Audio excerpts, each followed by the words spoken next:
rooms away. There's no sweeping getting done today, Baxter. The Blues won game 3. Queensland won the Shield. We will talk about that, obviously, in a later episode. But, guys, we're here to preview round 20. We have some cracking games. We have some players backing up, some players not backing up. Does Nathan Cleary return? Does the Crimson Chin return? We're going to have to wait and find out. But, Baxter, first of all, mate, how are you? And then after that, I'll chuck it across to you and talk to me about this letter. Overall, I'm good. Work's pretty good. Social life's pretty good. But, yeah, nothing to complain about. But if we even look at this ladder, it's pretty impressive here. We got the Penrith Panthers and Brizzy at the top. Cronulla, Storm, Raiders, New Zealand round out the top 6 with the Eels and Rabbits to make out the top 8. My boy, the Cowboys, were hunting at 9th, just on for and against in outside the 8. Manly, Gold Coast, Dolphins. Then your boys, Roosters, in unlucky 13th. Newcastle, Bulldogs, Dragons, and the Wooden Spooners, West Tigers, with the second worst for and against in the comp. Yeah, it's definitely interesting. Like you said, your boys are definitely, they're charging in here now. I think for me, probably the most impressive team on here, and it's going to sound quite silly because I'm not looking at the top 4. I'm not looking at 5th and 6th. I'm actually looking at the South Sydney Rabbitohs, and the advantage they have over a lot of these teams is they've still got 2 buys to come. So, which one of them is this week?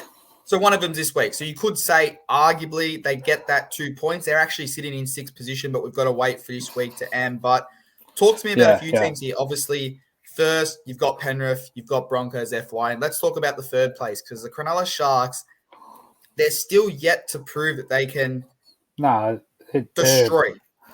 They're 0 whatever against top 8 sides this year. You could say, Parramatta Eels, but at the time they weren't really crash hot at the start of the year with that 0-4. Well, they were a bottom 8 team when they beat them. Yeah, well, exactly. So it was like an 0-4 start for their season. So they hit them pretty early.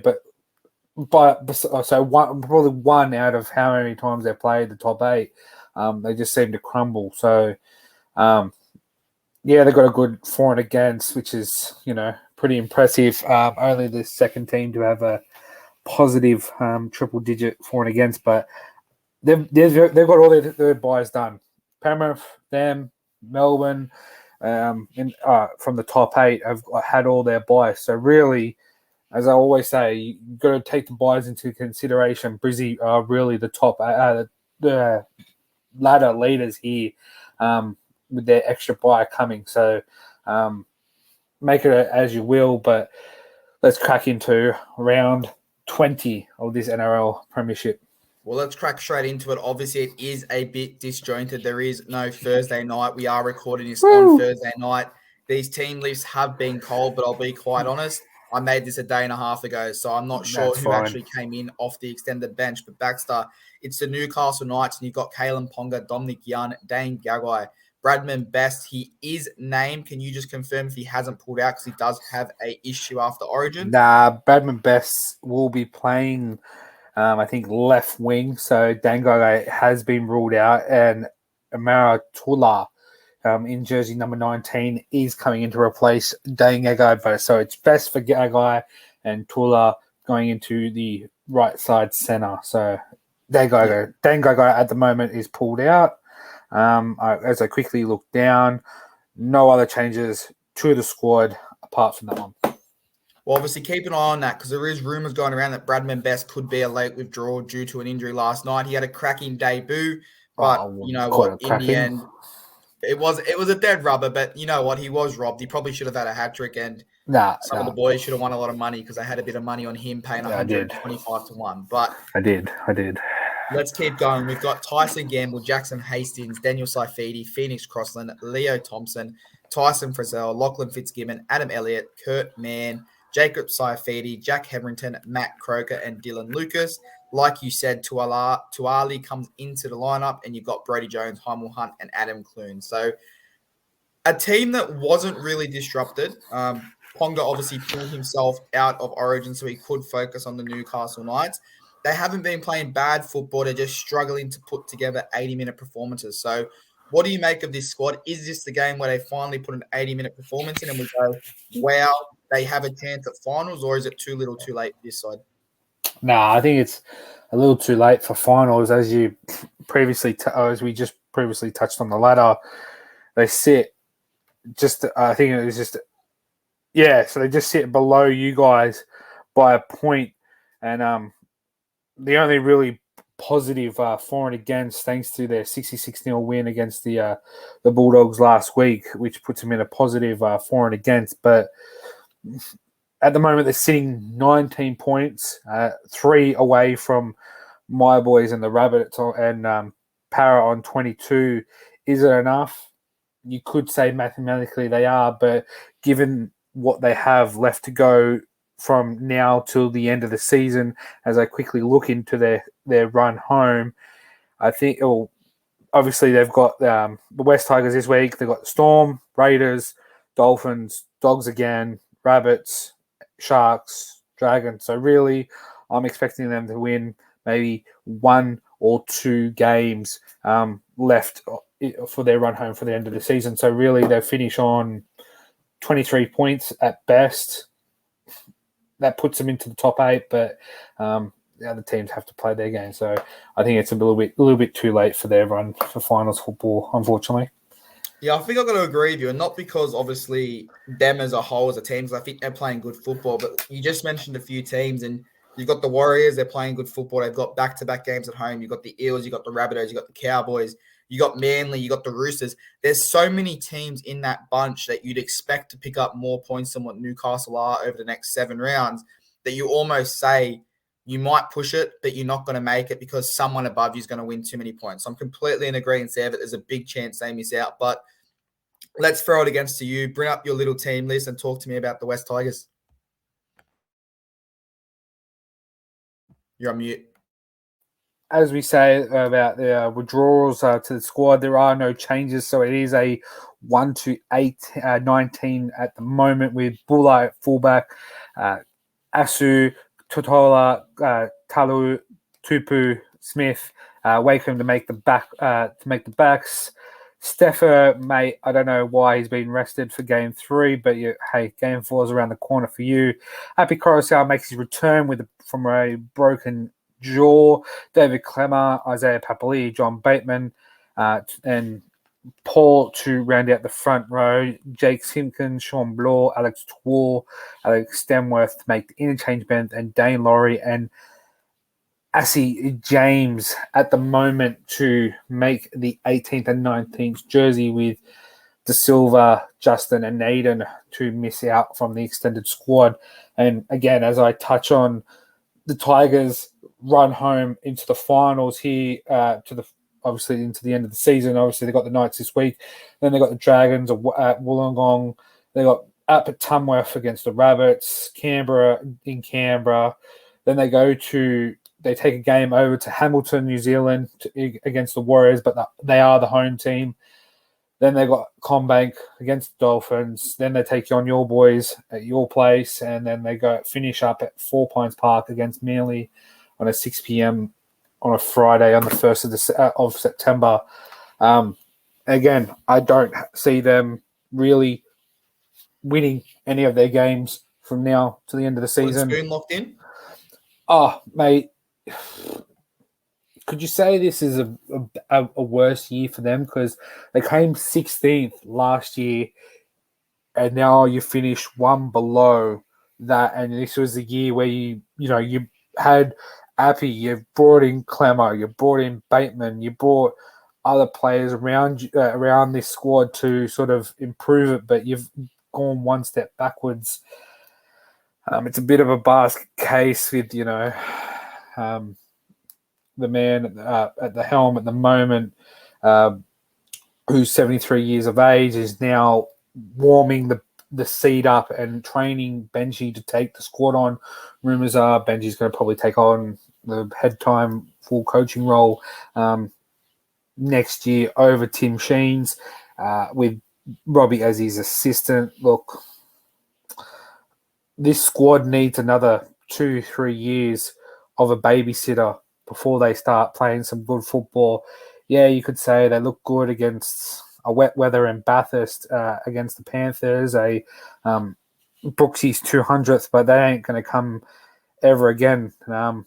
Brandon Wakeham, I think he's a great player. Is he a 7? No. Then you've got Adam Doy, he's been told to look elsewhere. Who do you partner him with? Is it Will Smith? Mate, I hope he doesn't slap me, but I don't think he's the bloke to be in the halves pairing with him. I think Brandon should be the 6 and getting a. Really, they had the general last year in Jackson Hastings, who I thought would have been a better suit to control this side at 7, but it is what it is, and another wooden spoon they pick up this year for the West Tigers. Yeah, 100%. I think the scary part, if you're a Tigers fan, is you can sit there and go, we're on even points with the Dragons. If they concede more points one night, the Dragons still have a bye. So realistically, if you're looking at the ladder, you are 2 points in the wooden spoon, and you are 60 points worse off in your for and against. So they do have a lot of big games to go, and I think, unfortunately, for the Tigers fans, it's going to end in a wooden spoon. But I don't know if you need a babysitter to kind of lead this squad. I think you need to really start going, okay, let's look at this squad. We've got Papali'i, we've got John Bateman, Clemmer, you're gone. Get a young kid in there who's could be a future player in 5-6 years. We looked at they debuted Jareen Buller, and he's probably second or third for Rookie of the Year this year. Like, get a kid that's going to come in, have a crack, because David Clemmer's old, okay? You might be able to put a little sticky tape or a plastic over a crack, but when he leaves, what's next? And I think that's where they're struggling now. They don't have the players with the experience. Also, I think you talk about the two biggest clubs that are in the biggest rebuild at the moment in Tigers, and we're going to touch on them in the next episode, the Dogs. You got Gus Gould, who's taking a lot of ammunition and heat. He's been the blanket where at the West Tigers, Justin Pascoe, mate, I think he's ducking for cover in a bunker. He really wants to save his job, and if he really wants to be that bloke, they can help him. Him and Tim Sheens could be the blanket for Benji and Robbie for the next couple of years. Even if he's the head coach, Tim Sheens, but maybe he's part of the coaching staff and he can help guide this up because he's won a premiership in the coaching role and no one else has at the West Tigers currently. So I think it's as it says, it always starts with the front office. As long as the front office is in tune with the coaching staff, especially the Scott Fulton, issue and whatnot.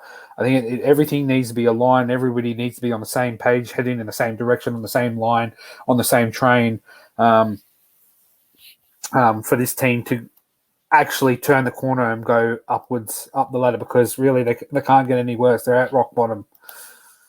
Let's just hope the NRL doesn't add another team too soon, or we might be biting our words on they can't do any worse. But I agree. Pascoe, he's got to go.